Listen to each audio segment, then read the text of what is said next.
ITR की नई deadline आखिर क्या है? कर्ज लेने की योजना बनाने वालों के लिए बुरी खबर क्या है? और क्या आप अपने हेल्थ इंश्योरेंस के जरिए एंटीबॉडी कॉकटेल थेरेपी करवा सकते हैं? कारोबार की दुनिया से जुड़ी तमाम बड़ी खबरें हम आपको दिखाते हैं मनी 9। सीबीडीटी ने पेशेवर और कारोबारी करदाताओं को बड़ी राहत प्रदान की है।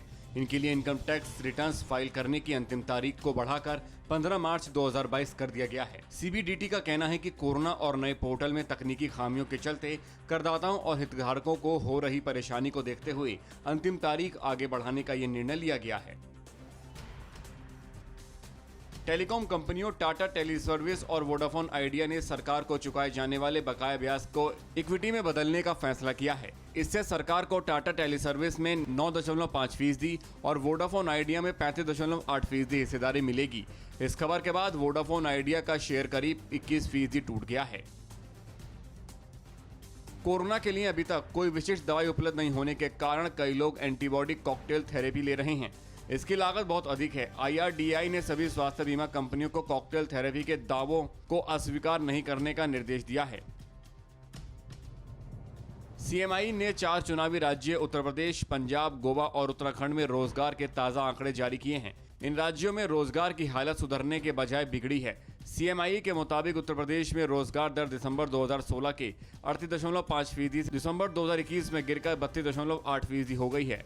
पंजाब में रोजगार दर 42.28% से गिरकर 36.86% रह गई। भारत में बॉन्ड की यील्ड 2 साल के उच्चतम स्तर 6.59% पर पहुंच गई है। बॉन्ड के जरिए ही सरकार कर्ज जुटाती है। बॉन्ड यील्ड बढ़ने का सीधा मतलब यह है कि सरकार को कर्ज महंगा मिल रहा है। यील्ड में इस बढ़ोतरी का आपकी जेब से भी सीधा रिश्ता है। आने वाले दिनों में आपको होम लोन्स, कार लोन्स भी महंगे मिलेंगे। पूंजी बाजार नियामक सेबी ने सोने के इलेक्ट्रॉनिक रूप में कारोबार के लिए गोल्ड एक्सचेंज के परिचालन की रूपरेखा जारी की है।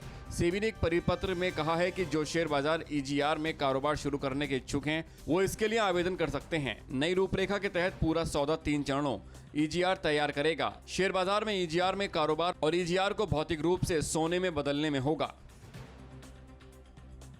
दिल्ली में कोरोना के बढ़ते मामलों के बीच मुख्यमंत्री अरविंद केजरीवाल ने सभी निजी कार्यालयों को पूरी तरह से बंद करने का ऐलान किया है। निजी कार्यालयों के सभी कर्मचारियों को अब अनिवार्य रूप से वर्क फ्रॉम होम करना होगा। हालांकि राहत की बात यह है कि मुख्यमंत्री ने जल्द ही प्रतिबंधों में राहत देने की भी बात कही है। सरकार LIC में 20% FDI की अनुमति दे सकती है। इसके लिए FEMA में संशोधन किया जाएगा। मौजूदा FDI पॉलिसी के मुताबिक सिर्फ कंपनियों में ही विदेशी निवेश की अनुमति है, मगर किसी निगम में इसकी इजाजत नहीं है। 20% FDI की अनुमति मिलने से सार्वजनिक क्षेत्रों के बैंकों की तरह ही LIC में भी विदेशी निवेश आएगा। बुलेट बनाने वाली कंपनी रॉयल एनफील्ड ने अपने कुछ चुनिंदा मॉडल्स की कीमत बढ़ाने का ऐलान किया है। कंपनी का कहना है कि ग्लोबल सप्लाई चेन में बाधा और कच्चे माल की बढ़ती कीमतों के कारण उसे ऐसा करना पड़ा है। कंपनी ने क्लासिक 350, मेटेओर 350 और हिमालयन मोटरसाइकिल की कीमतों में बढ़ोतरी की बात कही है। परवाह देश की, सोमवार से शुक्रवार रात 10 बजे TV9 भारतवर्ष पर।